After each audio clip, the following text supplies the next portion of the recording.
morning, my respected, my students and my colleagues. I am Susmitha, PGT English from KGBV Vizianagaram. Today I am going to explain a poem, The Table's Turn.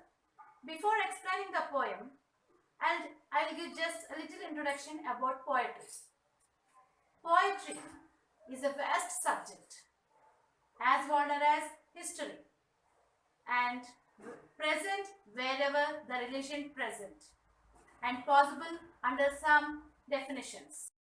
Poetry, literature that evokes a concentrative, imaginative awareness of experience or specific emotional response through the language chosen and arranged for its meaning, sound and rhythm.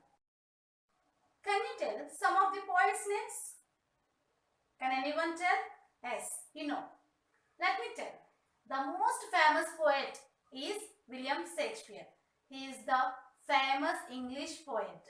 We all are familiar with his name. And some other poets are John Milton, William Blake, Dante, William Wordsworth. You might have known all these poets. Now our poem is The Table's Turn, penned by William Wordsworth. First, we have to know about the author. William Wordsworth, a major English romantic poet, was born in Cumberland, England. With the publication of lyrical ballads, his career was started. He is best known as nature's poet. The poem The Table's Turn was first published in Lyrical Ballads in 1798. Ballad means a poem or a song narrating a story in a short stanzas, and it is passed orally from one generation to next generation. Picture of the author and introduction on your screen. Now I will give little introduction about the poet William Wordsworth. William Wordsworth was born on April 7th, 1770 in Cumberland, England. He was born on 7th, 1770 in England. He was a major English romantic poet. That means he loves to write romantic poems which are loved by youth and ardent lover of nature. So here ardent means he loves very much. What he loves very much? He loves nature very much. He is the lover of nature. The poem The Tables Turned was first published in Lyrical Ballads in 1798. This poem was first published in Lyrical Ballads. About the poem. Wordsworth dedicates this poem to his friend and asks him to leave all his books and come out with him to observe and enjoy the nature. According to him, nature is filled with knowledge that would offer him peace and tranquility. Let me see the poem The Table's Turn. Shall I ask you some questions? Listen carefully. You have to answer me. Have you ever been to parks? Yes, you may visit parks. What will be there? Trees, birds, playing material for children and a peaceful atmosphere. Isn't it? Okay, then fine. My second question is, do you like to see waterfalls and the seas? I know your answer. Yes, we feel very happy when we see waterfalls and seas. Third question is, have you observed birds building their nests? Yes, they build very carefully their nest. We can observe in our surroundings. My fourth question is it possible to learn anything by observing nature? Yes, we can gain more and more knowledge from the nature. Then tell me, how did you learn that the leaves of the tree are green? The leaves of the trees are green. So, did we study? Do we need to study anywhere? The leaves of the trees are green. Not at all. We don't need to read anywhere. We can observe we can know by observing the nature. And also, where is the sky? The sky is high. So we can know by observing the nature. The poem. The first stanza in our poem is, up, up, my friends, and quit your books, or surely you will grow double. Up, up, my friend, and clear your looks. Why all this toil and trouble? In this stanza, new word is toil. The meaning of this new word toil is to work very hard. Now the explanation with pictures on your screen. In the first stanza, the poet suggesting his friend, up, up, my friend, and quit your books. So he is suggesting his friend to leave his books, to keep aside all his books, or surely you will grow double. If he do not leave all his books, what will happen? He will become double. He will become fat. If he sit continuously and read, he will get laziness and he will grow double. Up, up, my friend, clear your looks. Why all this toil and trouble? So here we can observe the new word toil. So here toil means to work very hard. Uh, Wordsworth is telling his friend to clear your looks means to change his attitude. Why unnecessarily he is getting trouble by doing hard work. Wordsworth here is a true lover of nature. He is already, we have discussed about Wordsworth, that he was a nature lover. He is confident that nature is the best teacher rather than books, and he feels that books are not a proper source of knowledge. We can get the lot of knowledge from the nature than of the books, than from the books, and he claims that these books will make his troubles double. He asks his friend to come with a fresh face, and he asks him to change his attitude towards observing things, observing nature. He asks why he is facing all the struggles and troubles, as there is an easy way of achieving knowledge from nature. Second stanza in our poem is, the sun above the mountain's head, a freshening luster mellow, through all the long green fields has spread his first sweet evening yellow. In this stanza, we can find two new words. Those are luster and mellow. The meaning of the luster and mellow are given here. Meanings: luster, the shining quality; mellow, soft, rich and pleasant. Now the explanation on your screen.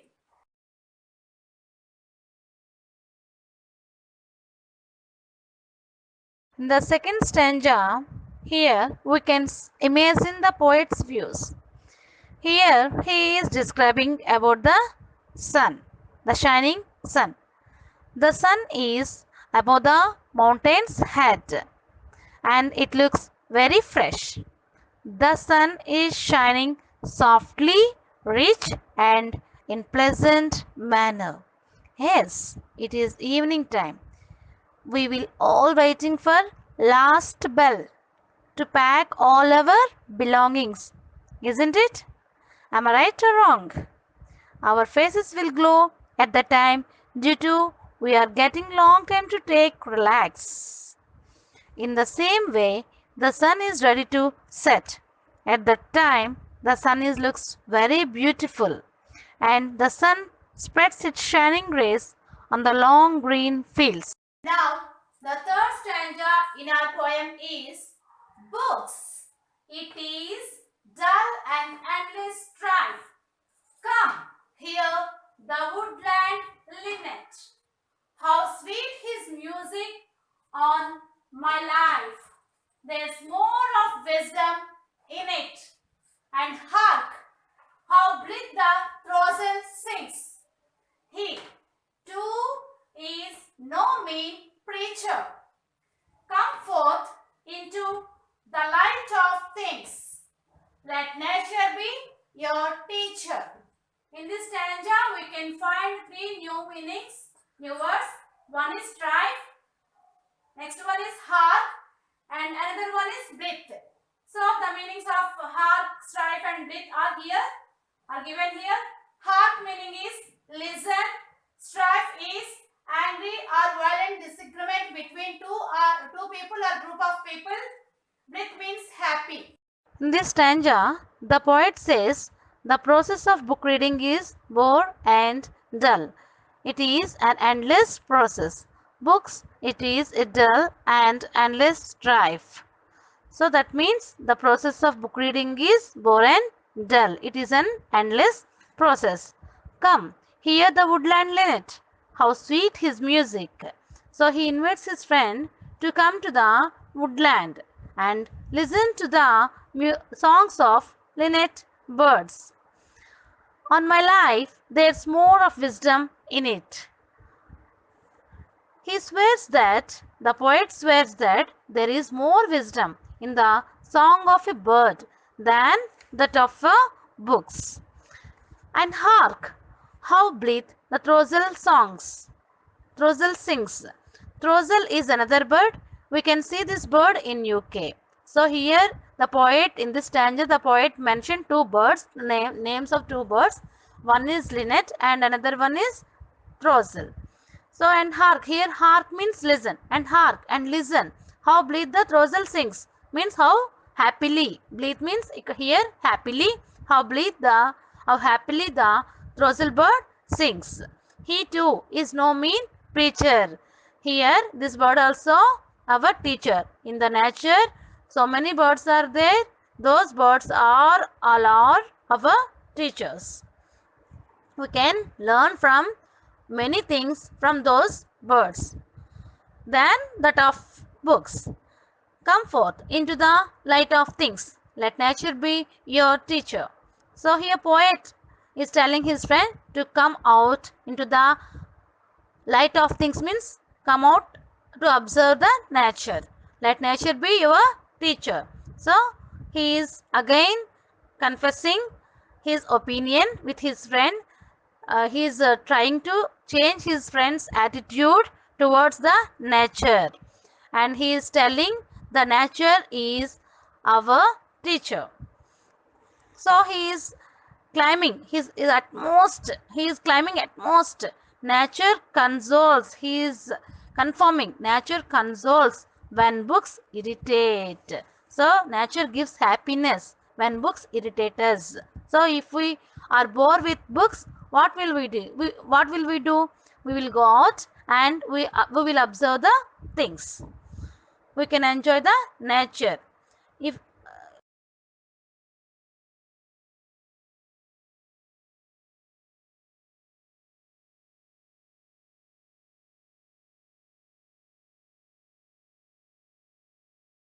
Now, the fourth stanza in our poem is, she has world of ready wealth, our minds and hearts to bless. Spontaneous wisdom breathed by health, truth breathed by cheerfulness. Meaning of cheerfulness is happiness. Now the explanation and picture on your screen. here in this stanza, the poet personifies nature with a woman. Here, you please observe I used a word personifies. This is a literature term. I think you might have little information about simile, metaphor, hyperbola, oxymoron, personification, etc. and etc. And I will give a little meanings definition of about personification. Personification means giving life to lifeless objects. And another definition is attribution of human nature.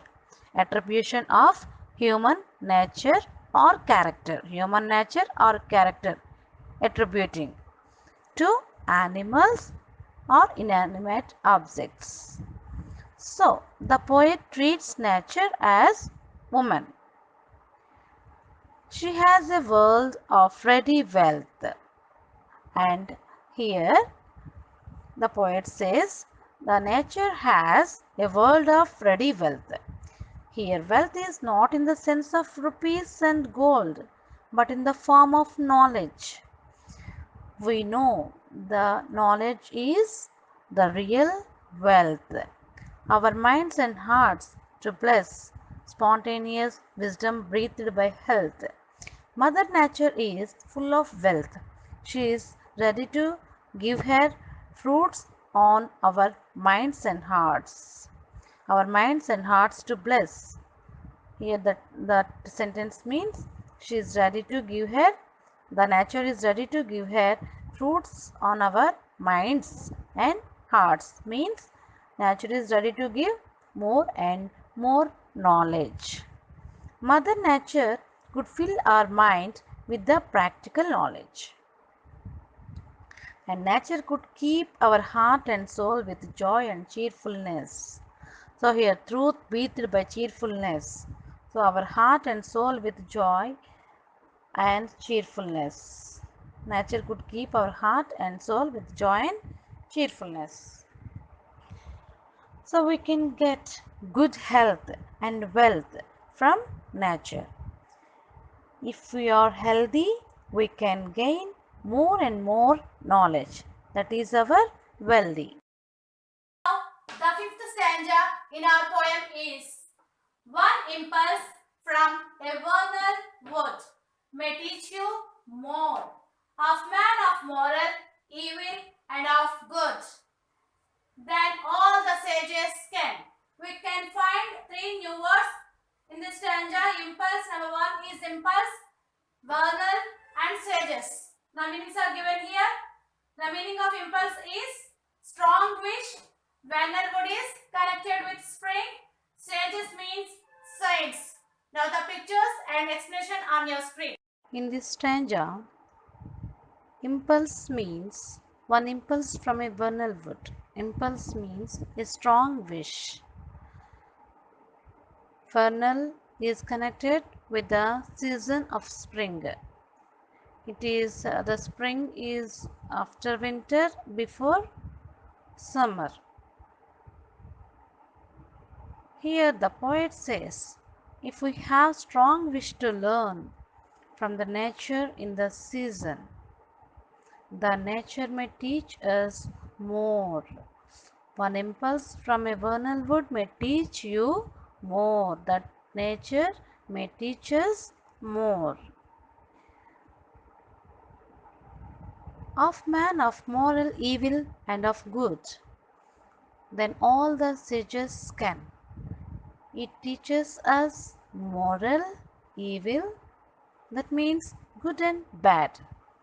We can learn more and more from nature by observing the things rather than listening the preachers of science. Here science means spiritual persons who are nearer to the God, who worships God. We can learn more and more knowledge by observing the nature than listening the preachers of these saints, sages. Now the sixth stanza in our poem is sweet is the lore which nature brings. Our meddling intellect misshapes the beauteous forms of things. We murder to dissect. Now the meanings, new words lore and meddling. Meanings are given here. Lore is traditional knowledge and meddling is involvement in something that does not concern you. In the sixth stanza, the poet says that sweet is the lore which nature brings. That means the knowledge, the traditional knowledge, which brings by the beautiful nature is sweet. The knowledge which brings by the nature is sweet. Our meddling intellect means with our most intelligence, our meddling intellect misshapes the beauteous forms of things. We murder to dissect.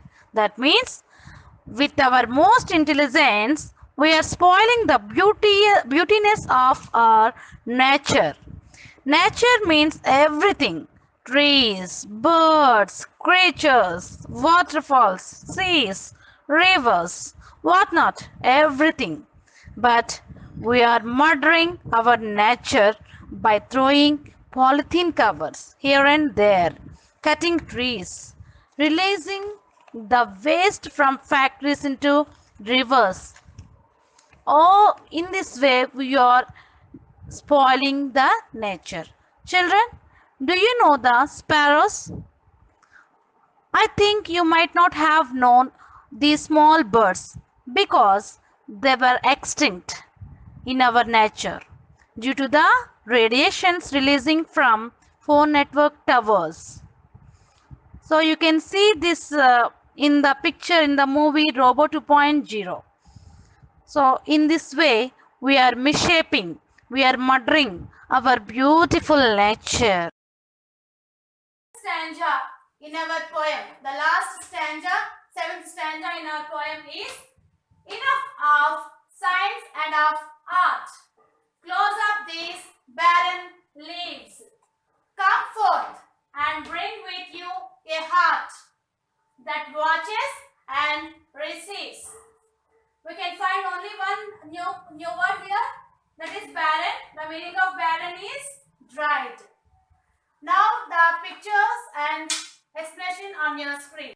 The poet concludes the poem by asking his friend, enough of science and of art, close up those barren leaves. The poet asking his friend to close his books and stop studying science and arts. He asks his friend to pack up all the books which he is studying. He called the books as barren leaves. Barren means dried. The tree which has dried leaves is useless and have no life in them. And come forth and bring with you a heart that watches and receives. He tells his friend to come out with fully heart to learn, but don't come with your rigid mind. He says that his friend should open his heart and learn from what he has seen and heard around him in the nature. So he concludes the poem in this way. Now, shall we recite the poem, The Table's Turned by William Wordsworth? Okay. Up, up, my friend, and quit your books, or surely you will grow double. Up, my friend, and clear your looks. Why all this toil and trouble? The sun above the mountain's head, a freshening lustre mellow, through all the long green fields has spread his first sweet evening aloe. Books, it is a dull and endless strife. Come, hear the woodland linnet, how sweet his music. On my life, there is more of wisdom in it. And hark, how blithe the throstle sings. He, too, is no mean preacher. Come forth into the light of things. Let nature be your teacher. She has a world of ready wealth, our minds and hearts to bless. Spontaneous wisdom breathed by health, truth breathed by cheerfulness. One impulse from a vernal wood may teach you more of man, of moral, evil, and of good than all the sages can. Sweet is the lore which nature brings. Our meddling intellect misshapes the beauteous forms of things. We murder to dissect. Enough of science and of art. Close up those barren leaves. Come forth and bring with you a heart that watches and receives. Children, here I gave you list of new words and their meanings.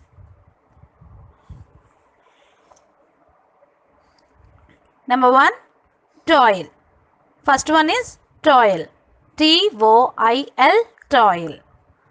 Meaning is to work very hard. To work very hard. Example sentence, hundreds of men toiled for years to build the pyramid. Hundreds of men toiled for years to build the pyramid. Second one is luster. L-U-S-T-R-E. L-U-S-T-R-E. Luster. Meaning is the shining quality of a surface. The shining quality of a surface. Example sentence is, her hair lost its luster as she grew old. Her hair lost its luster as she grew old. Mellow. Soft, rich and pleasant. Mellow. Soft, rich and pleasant. The example sentence is, the leaves looked golden in the mellow afternoon light. The leaves looked golden in the mellow afternoon light. Strife. Meaning is S-T-R-I-F-E. Strife. Meaning is angry or violent disagreement between two people or group of people. Angry or violent disagreement between two people or group of people. Example sentence, the country was torn apart by strife. The country was torn apart by strife. Linnet. A small brown and grey bird of the finch family. L-I-N-N-E-T, linnet. A small brown and grey bird of the finch family. Linnet is a bird. Blithe. B-L-I-T-H-E, blithe. Happily, happy. How blithe the throstle sings. How blithe the throstle sings. Throstle. T-H-R-O-S-T-L-E. T-H-R-O-S-T-L-E. A small medium-sized singing bird found in UK. A small medium-sized singing bird found in UK. Preacher. P-R-E-A-C-H-E-R. Preacher. Meaning is who gives religious talks and often performs religious ceremonies. In a church, a preacher is famous for her inspiring sermons. In a church, a preacher is famous for her inspiring sermons. Impulse. I-M-P-U-L-S-E. Impulse. I-M-P-U-L-S-E. Impulse. A sudden strong wish. A sudden strong wish. Example sentence is, he had a sudden impulse to stand up and sing. He had a sudden impulse to stand up and sing. Vernal. V-E-R-N-A-L. Vernal. V-E-R-N-A-L. Vernal. Connected with the season of spring. Connected with the season of spring. Example sentence is, swans were racing along in the vernal currents. Swans were racing along in the vernal currents. Says. S-A-G-E, says. A very wise person, especially as a result of great experience. A very wise person, especially as a result of great experience. Valmiki was a famous sage. Valmiki was a famous sage. Lore. L-O-R-E. Lore. L-O-R-E. Lore. Traditional knowledge. Traditional knowledge, and stories about a subject. According to a local lore, water has helping properties. Water has healing properties. According to a local lore, water has healing properties. Meddling, involvement in something that does not concern you. Involvement in something that does not concern you. The government is completely opposed to outside forces meddling in domestic affairs. The government is completely opposed to outside forces meddling in domestic affairs. Barren, dried, waste, not fertile. Plants do not grow in barren desert. Plants do not grow in a barren desert. Children, all of you note down all these new words. Next, I am going to explain question and answers. Children, all of you note down all these meanings. Wordsworth says that nowadays man is busy with his books. He forgets to go outside and spend some time in nature. The peace and tranquility that nature provides could not be found inside the books. That is the poem. Children, to be frank, how many of you are really confining to the books? No, we all are sticking to the mobiles, not to the books. No relations, no observations, no creations. Sitting at home simply watching televisions and mobiles became our habit. So, children, please don't waste your time. Utilize your time properly. Do the work punctually and submit to your teachers. Children, I gave you an assignment work. In that I gave total 13 questions. You have to answer those 13 questions and submit to your teacher. So here I gave first question. Let me explain the total 13 question and answers. So first question is, name the poem and the poet. You know the children, the poem just now we have discussed is The Tables Turned, and the poet name is William Wordsworth. The second question is, who does the poet call my friend? Who does the poet call my friend? In the poem, the poet instructed his friend, advised his friend to come out, to quit all the books, to come out with a fresh face, by keeping all books aside, to observe the nature, to enjoy the nature, to learn the knowledge from the nature. So, here he is giving his message, he is confessing his opinion, he is giving message through this poem to all of us. So, he mentioned us as his friend. So, here we are readers. My friend is, we are readers. He is giving message to us. Who is reading the poem? So, my friend is here, readers. Third question is, what does the poet say to his friend? What does the poet say to his friend?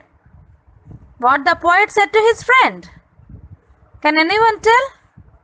The poet said to his friend to quit all his books and enjoy the nature. The linnet bird and the throstle birds are your preachers.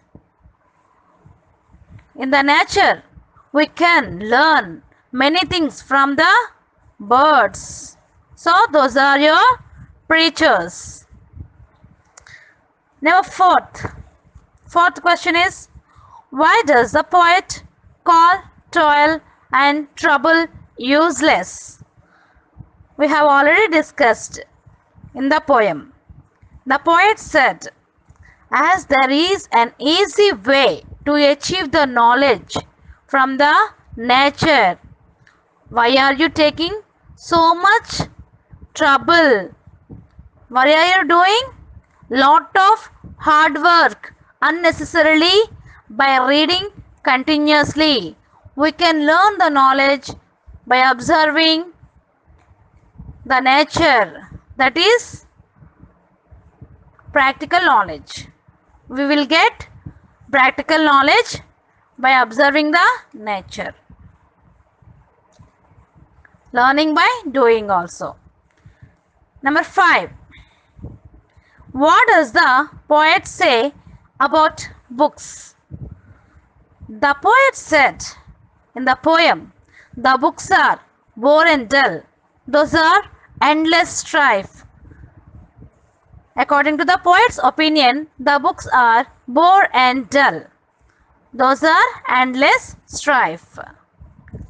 The 6th question is, what does the poet want the reader to do? So here, the poet, according to the poet, the reader has to pack up all the books and should enjoy the nature and get the knowledge from the nature. The central theme is this only. So, according to the poet, the reader has to pack up all his books and should enjoy the nature and get the knowledge from the nature. And my 7th question is, where does the linnet live? The linnet lives in the woodland. Number 8. What does the poet call upon man? The poet found the man of moral evil of good. The man of moral evil and of good. Number 9th question is, who does the poet want to be our teacher? So he said in the poem, the nature is the best teacher. So the poet wants the nature to be our teacher. The poet wants the nature to be our teacher. Number 10th question is, what does the poet say about the nature? What does the poet say about the nature? Nature is filled with ready wealth, which provides us peace and tranquility. But here, wealth is not in the sense of rupees and gold. And my 11th question is, why does the poet call our intellect meddling? Why does the poet call our intellect meddling? The poet call her as intellect meddling because we are misshaping the beautiness of the nature. We are misshaping. We are spoiling our nature. We are murdering our nature. We are splitting our nature. Okay. So, poet call her as intellect meddling. Intellect meddling. My 12th question is, what does the poet ask man to do? The poet asks the man should learn about the moral and evil from the nature. About the moral and evil from the nature, then by listening preaches from science. What does the poet ask man to do? The poet asks the man should learn about the moral and evil from the nature. Then by listening preaches from science. The last question, 13th question is, give the central idea of the poem The Tables Turned.